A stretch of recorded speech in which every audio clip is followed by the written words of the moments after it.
This episode of the Fatherhoods podcast is brought to you by FlyDad, where fatherhood stays fly. It's called survival. Only the strong can survive. You got to stay alive. Use a side, dip and dive, cause if you don't, you die. First thought is self-preservation. God bless the dead in this deadly nation. Okay, you've seen our guest as part of the Fast and Furious film franchise, but before that, he was disturbing the peace all throughout hip-hop with classic albums like Chicken and Beer and Southern Hospitality. On this episode of the Fatherhoods podcast, we welcome in devoted father of four and the self-proclaimed South's champion. Give it up for Mr. Chris Ludacris Bridges.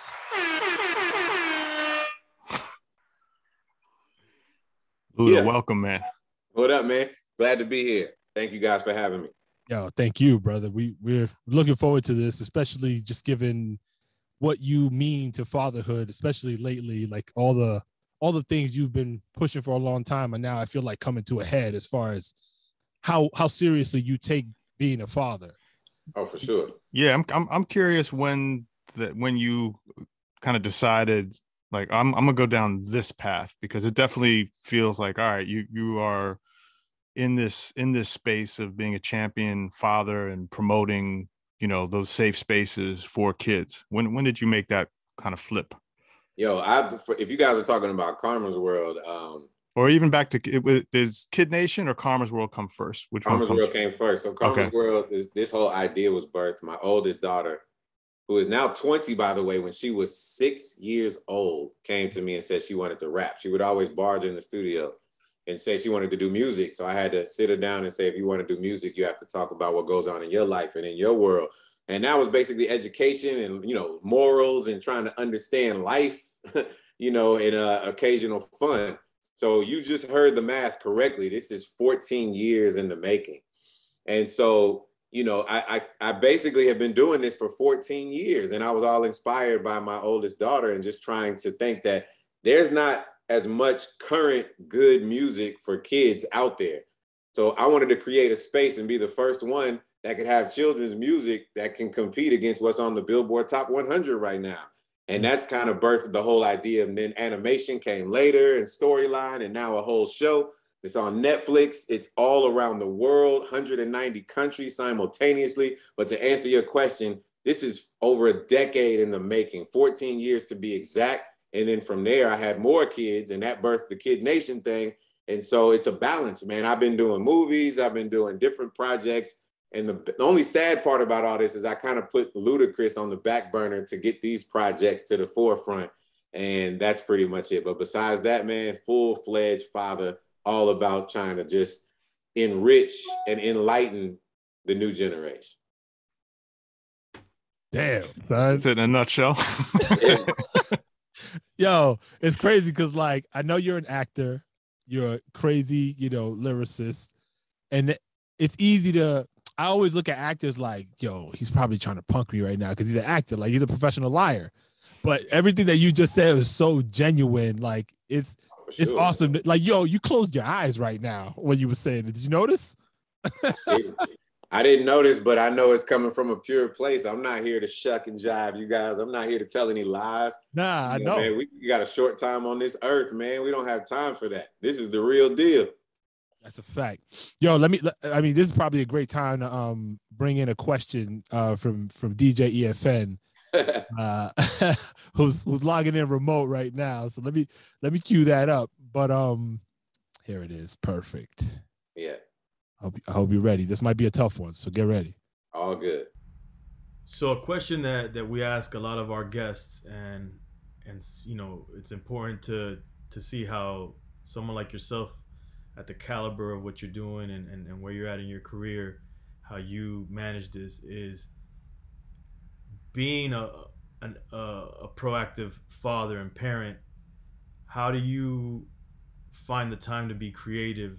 How do you get into that creative mindset? Because I think whether it's a celebrity or a career artist as yourself, all the way down to the father who might be a hobbyist in terms of what he's doing creatively, you know, we find it that it's difficult to get in that creative mind space and to do creative things when you're parenting and you're an active father.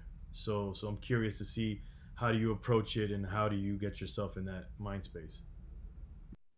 Yo, so listen, that's a really good question. I have a really good answer. By me doing something like the Karma's World show that just came out, it's combining the creativeness of being a father and music together.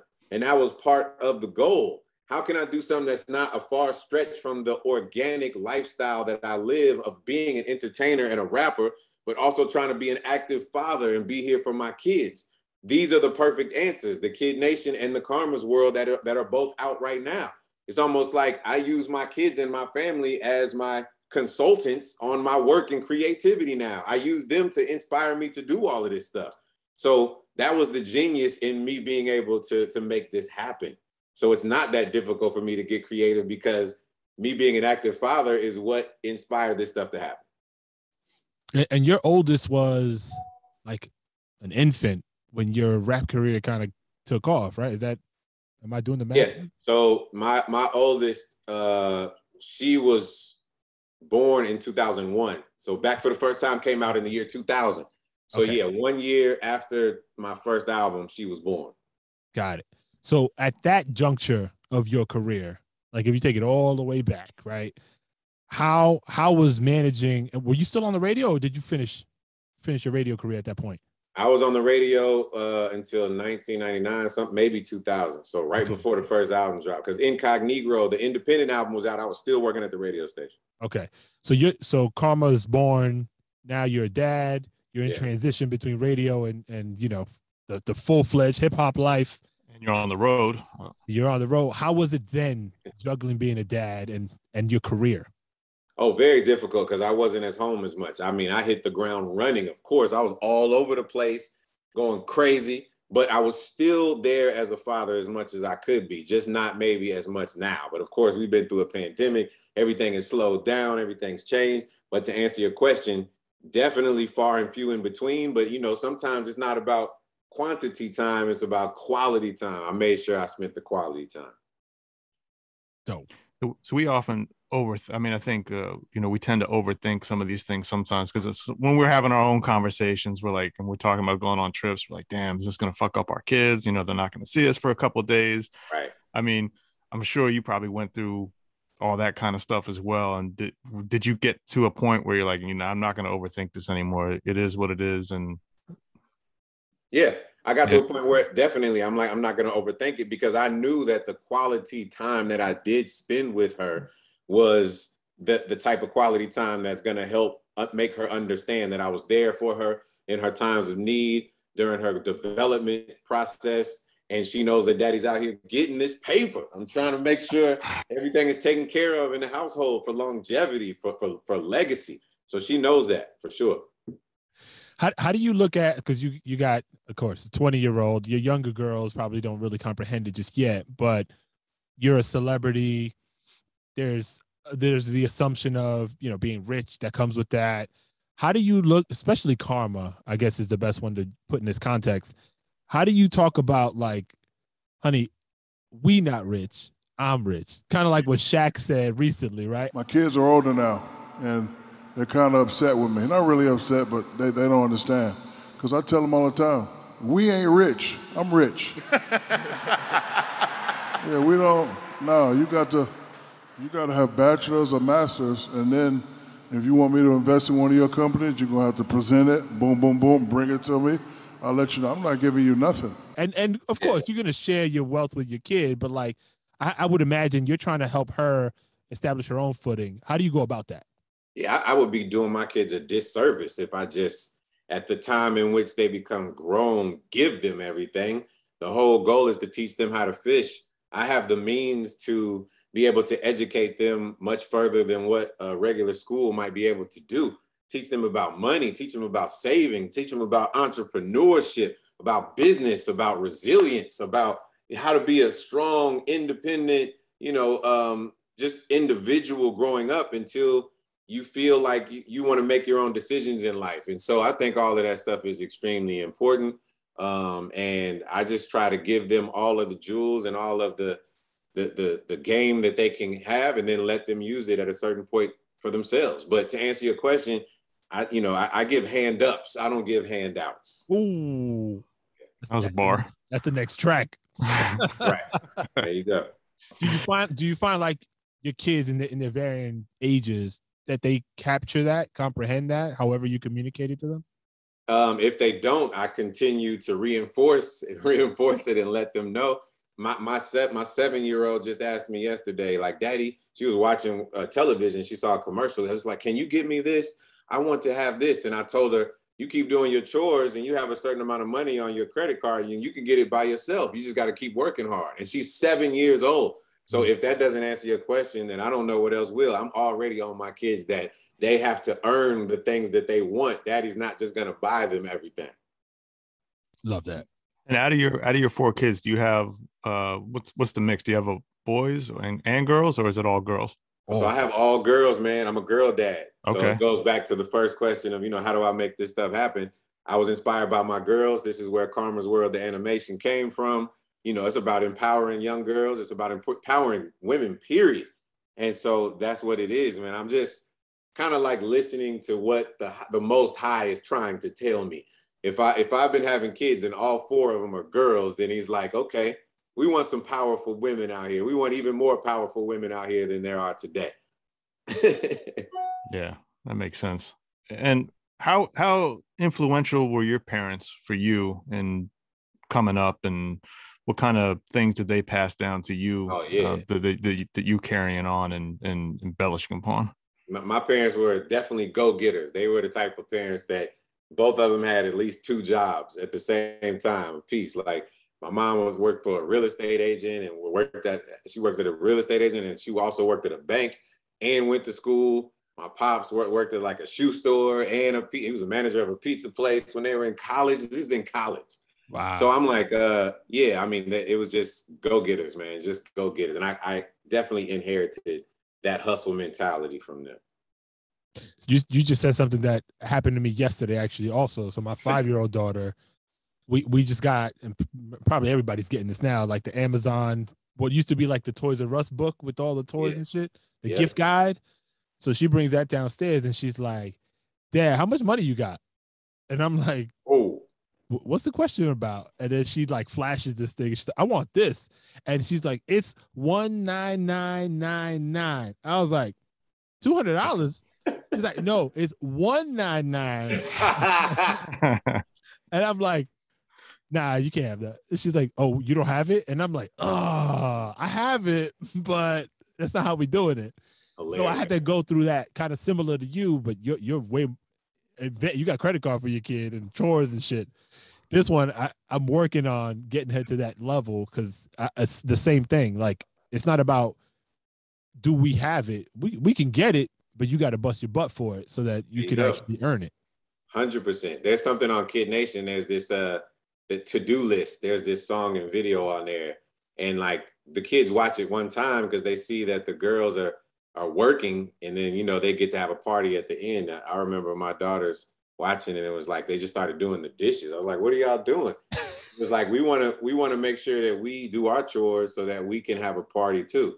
So, again, this all goes hand in hand with what I'm trying to teach the new generation, not only my own family.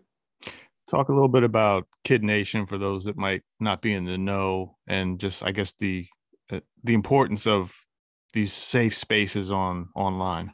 Yeah, Kid Nation's safe space. It's a platform and a website. You guys can go check it out.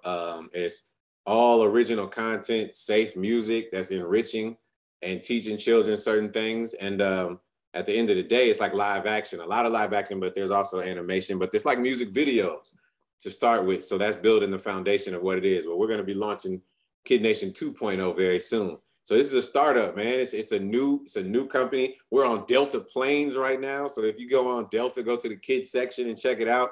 We're doing all type of partnership deals. So, man, just building companies that hopefully one day and 100% will be billion-dollar, trillion-dollar companies. That's what I'm about. And did you, I guess, when your kids were coming up, were you nervous to let them go on YouTube by themselves or any of that kind of stuff? Or how hands-on have you and your family been with kind of monitoring where your kids go and consume? Absolutely. That's why I have to be the change that I want to see in the world. Because as soon as we all thought that everything YouTube was 100% safe, you know, the news comes out that there might be a snag, and you start seeing things that kids maybe shouldn't see, or is directing them to different places. And I know that they're working on fixing those things, but I just saw that a while ago, and I was like, I want to create a safe place for my kids to go to. So I'm just being the change I want to see, man. It's that simple. All right, that brings us to a question actually from our estranged co-host, Mr. EFL. I'm curious to know if you like going back through your catalog or your earlier music and even stuff that you might do today, is there anything that you worry about your kids, you know, checking out, or do you even let them, you know, listen to your older music or watch certain movies that you might be in? Is anything that's off limits or something that you'll kind of keep them away until they're adults? What's the strategy there? And, you know, like for me, for example, you know, I'll listen to something that I did when I was a teenager or young adult, and it's kind of like a little cringeworthy when I think of it in the mind frame of being a father. But I'm also of the mindset that, you know, as an artist, you know, you should create without boundaries, and you know, nothing's off limits. And I kind of want to instill that in my kids, especially if they're, you know, kind of going in the direction of being creatives and artists. Which I'm not sure how I feel about that, to be honest with you. But if they did, you know, I want them to express themselves however they feel, like however they feel. Period. So I'm just wondering, how does it that you approach that? Do you shelter them from some things from your own content that you've created? And how do you, you know, what's your view on that? Yeah, that's a good question. Man, they were just watching YouTube videos of Daddy's videos the other day, which is funny, but we were watching the edited version. So what I try to do is I'm perfectly fine with them listening to content because it creates conversation, you know. I'm definitely, you know, depending on their age, there's certain songs that they shouldn't listen to until they get older, obviously, like P-popping or something like that.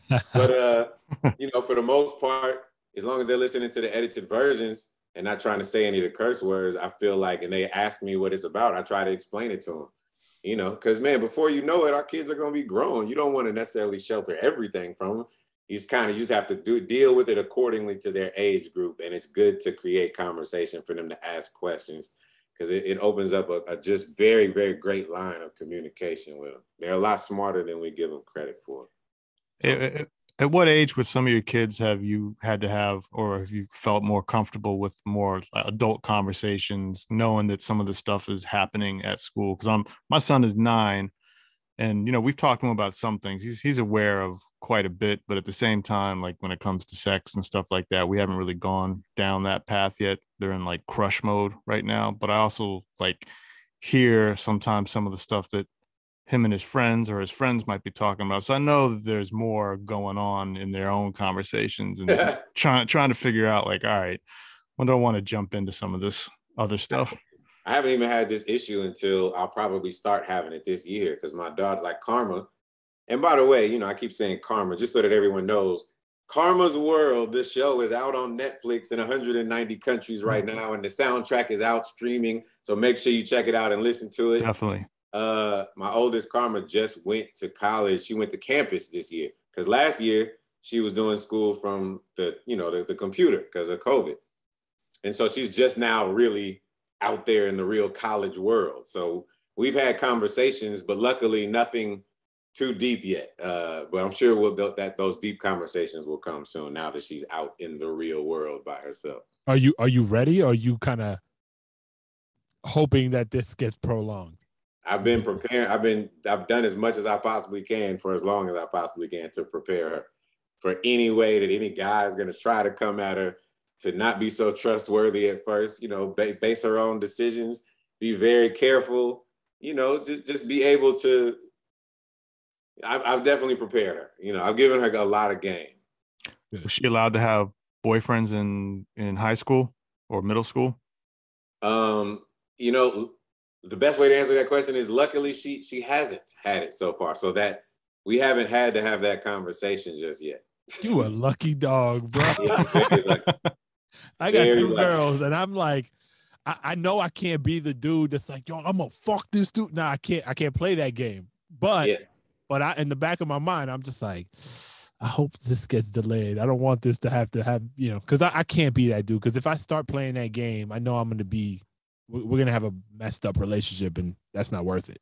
Yeah, my grandfather used to say to all my mom's boyfriends, he used to go to them and say in their face, he said, listen, if anything ever happens to my daughter, you better come find me first. Because if I come find you, I'm going to kill you. That reminds me. If I have to come find you, I'm going to kill you. I think about that scene in Bad Boys and Martin Lawrence and Will Yeah. Smith got the homeboy in the garage, and there's a whole bunch of gorillas around. Like, yo, we're about to hurt you.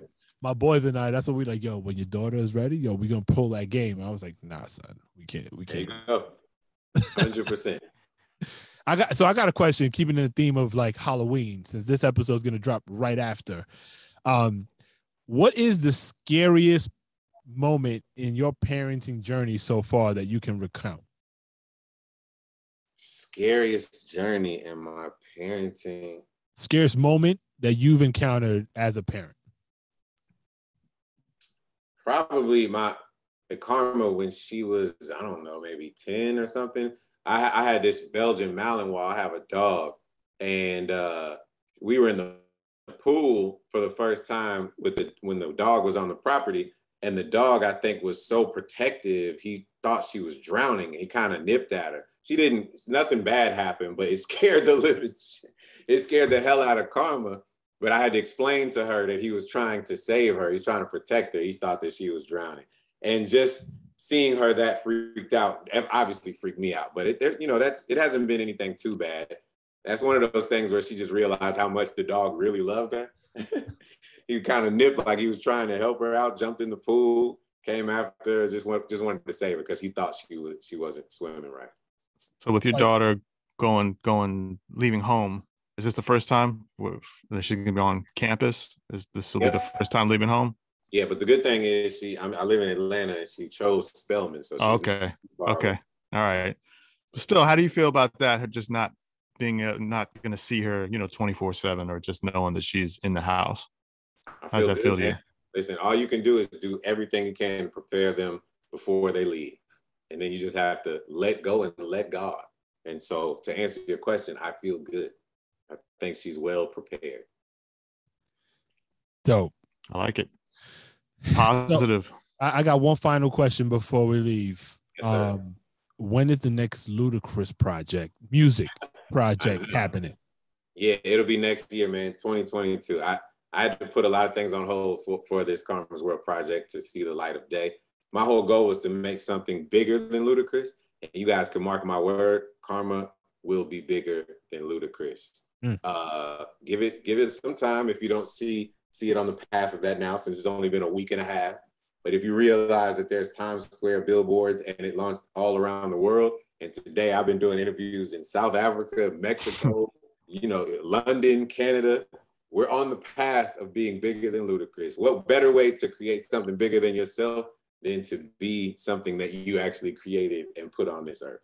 So I tell you, so my youngest daughter and I, we watched a few of the episodes so far, and the episode where Karma was trying to rap. Yeah. Oh, sorry. She was at the contest or what have you. MC Grills was the dude. By the way, that's hilarious to me. That character.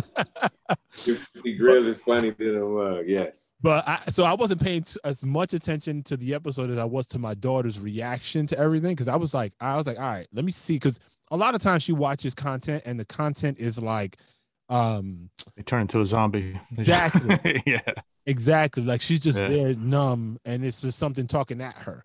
Yeah. She was, I won't say like interacting with it, but she would get up and like dance, and like you could see like she was like, oh yeah, her dad just said, oh man, she didn't want to do magic with her father no more. Like, how old is she? She's 5. That's the perfect age, bro. Perfect age. That's why it's dope to hear. Yeah, no, and she was like really about it. And so it's funny because I was like in preparation for this, I was like, yo, I should at least like check it out. And it just came out. So we was like, yo, let's sit down and watch it. Tell me what you think. And so she kept watching episodes. And I kind of wanted it to be like daddy-daughter time for us to watch together. And she went ahead, but she's talking about karma around the house like she knows karma. And I'm like, that is the goal, man. Listen, that's the goal. You have no idea how great it is to hear you say that. That's what we're looking for, man. So the sky's the limit of what's to come for this, man. I just love that it's being received so well. And this is worldwide, by the way, not just in US. So I'm feeling great, man. I'm feeling great about it. That's excellent, bro. Yeah. Congrats, man. It's so needed. And actually, and Kay can attest to this. Like, one of the reasons why this Fatherhoods podcast even started was a conversation that Kay, EFN, and I had 3 years ago now, almost, where Kay was having an issue trying to find content for his son that was okay for his son to educate himself, entertain him, and all that. Yeah, not just okay, but also just diverse in nature. Like, I get stuck with seeing the same thing over and over again. And it's like, yo, it was a mission to try to find safe stuff, and it's crazy. I was like, yeah, so you basically just took it full circle here with Karma's World, and Kid Nation. So thank you, man. Thank you guys, man. Greatly appreciate this. It's been a great interview. Man, my first time on the podcast. Hopefully not my last. Great things, man. Tell EFN I said what up. Appreciate you guys, man. Man. Love. Thank you. Appreciate it, man. Take care. You too, man. All right. Peace. Later.